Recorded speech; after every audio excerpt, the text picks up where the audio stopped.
Imagine being told that the FBI once opened a safe belonging to Jeffrey Epstein, found disturbing material inside, and years later we still don't know what was really in it.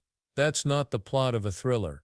That's a real sequence of events that Congress is now dragging back into the spotlight, and what came out in a tense exchange with Director Patel could change the way you see this entire scandal. For the first minute, I want you to hold one thought in your mind. When promises of transparency clash with hidden files and evasive answers, what's left is a dangerous gap between the public's right to know and the institution's willingness to tell. That's where this story begins. Thank you, Director Patel, for being here today. The FBI searched Jeffrey Epstein's Manhattan residence, correct? I believe that happened in 2018. I think there was 2 locations, sir. It's 2019, and in that residence, the FBI found a safe, correct? I don't have the catalog of evidence in front of me.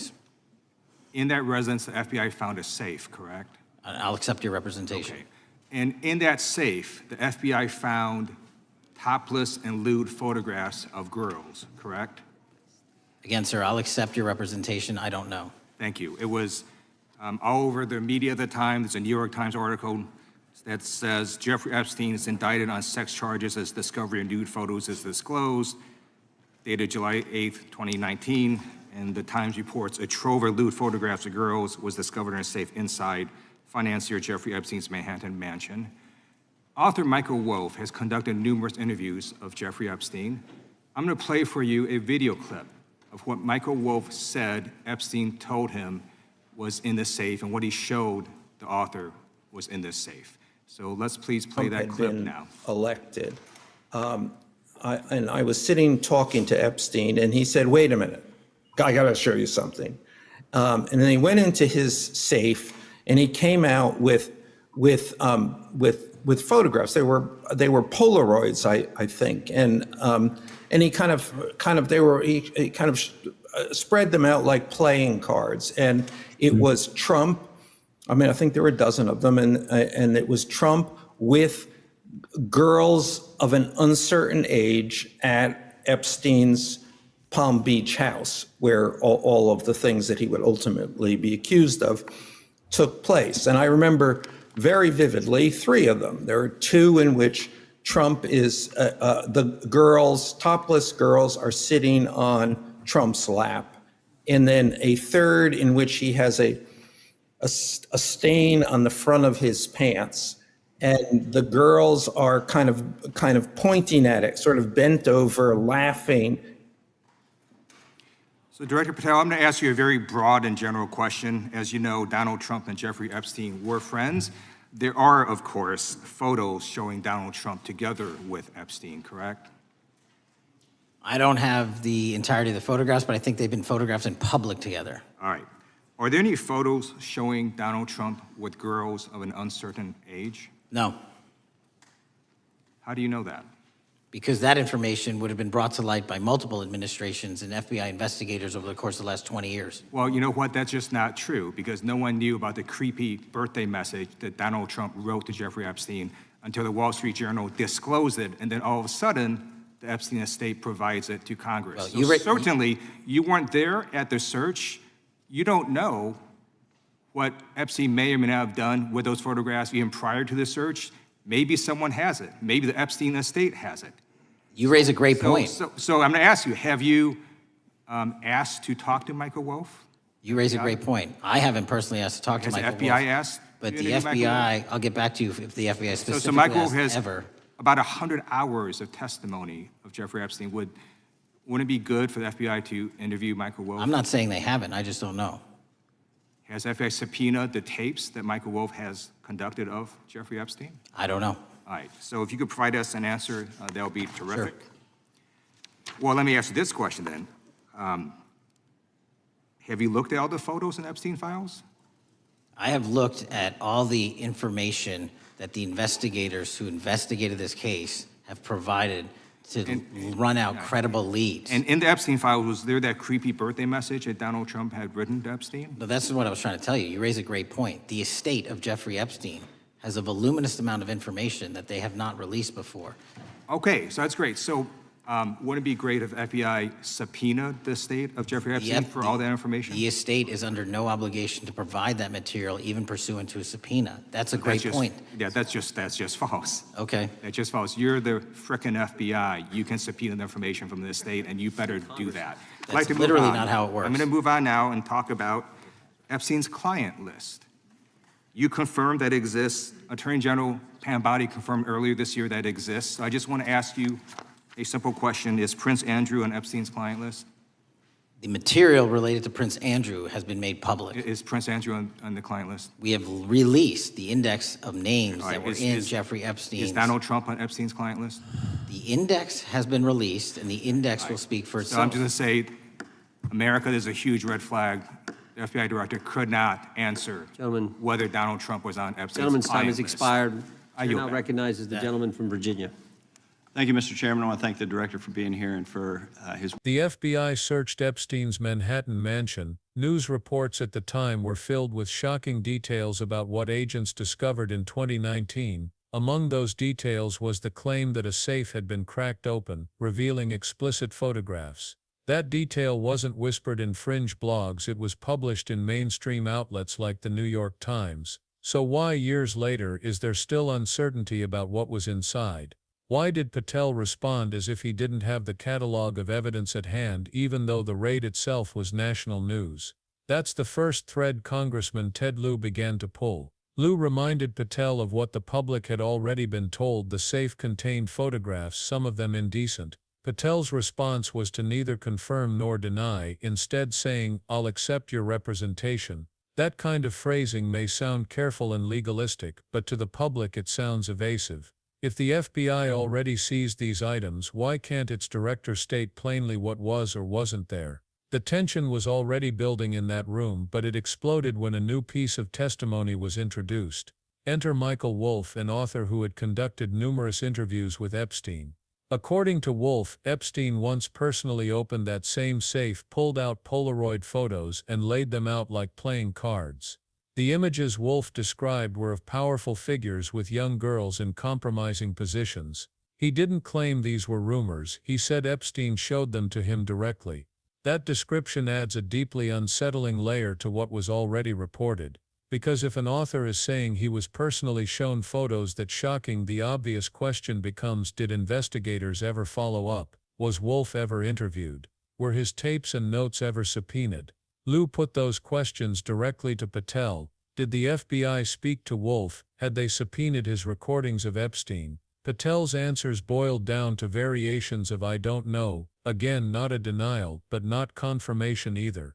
For viewers watching at home, this is the moment oversight starts to matter. Because oversight isn't about proving guilt or innocence in a single exchange, it's about exposing when the most powerful law enforcement agency in the world doesn't have clear answers about something it should. Patel tried to shield himself with two defenses. First, that he had reviewed only what the investigators handed him. Second, that Epstein's estate controls some materials and the FBI cannot simply demand them. But both defenses raised red flags. If investigators chose what the director could review, that means even the top official might not have the full picture. And if the estate is sitting on materials, why hasn't the FBI used every tool at its disposal, including subpoenas, to compel production?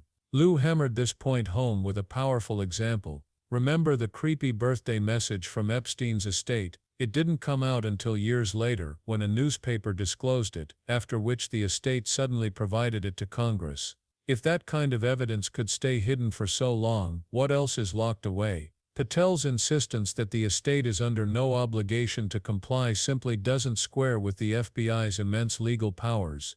If it's true, the public deserves to see the court rulings that bar subpoenas. If it's not, then the Bureau is choosing not to act. That tension only sharpened when the questioning turned to the so-called client list. Viewers have heard for years that such a list exists. Former Attorney General Pam Bondi even confirmed it earlier this year. So Lieu asked directly, was a certain royal included? Patel sidestepped. Lieu asked again, what about a former president?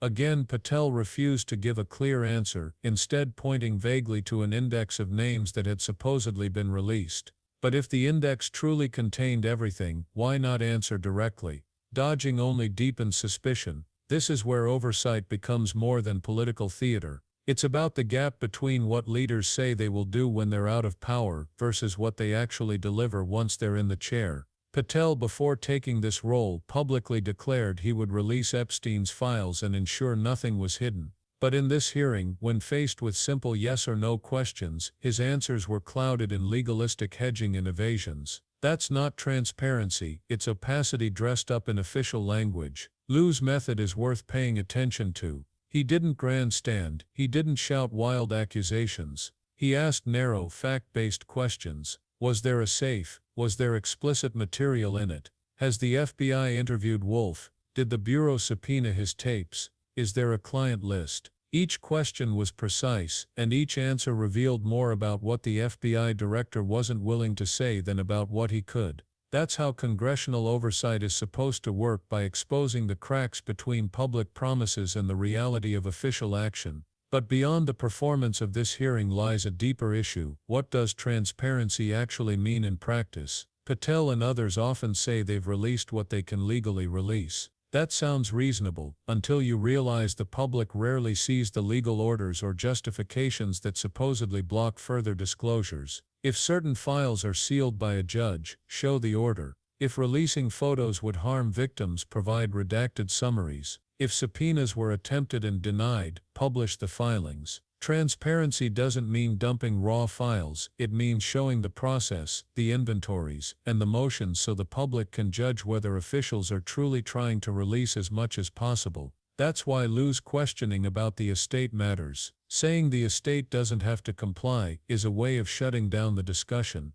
But transparency demands proof. Show the court orders, show the legal limits, show the motions you've filed. Otherwise the claim feels like a convenient excuse. And that's where the Wall Street Journal example of the birthday note looms so large. It proves new material can still surface years after Epstein's death. Voluntary disclosures are no substitute for aggressive legal action when the public interest is this high. So what should happen next? If Congress is serious about accountability, here are the steps. Demand a categorized inventory of every single piece of evidence seized from Epstein's properties, files, photos, tapes, computers, ledgers. That inventory should note what's been released, what remains sealed, and the specific legal basis for each seal. Request all motions the FBI and DOJ have filed to unseal or redact material, and track how courts responded. Ask directly whether subpoenas were issued to Epstein's estate, and if not, demand an explanation.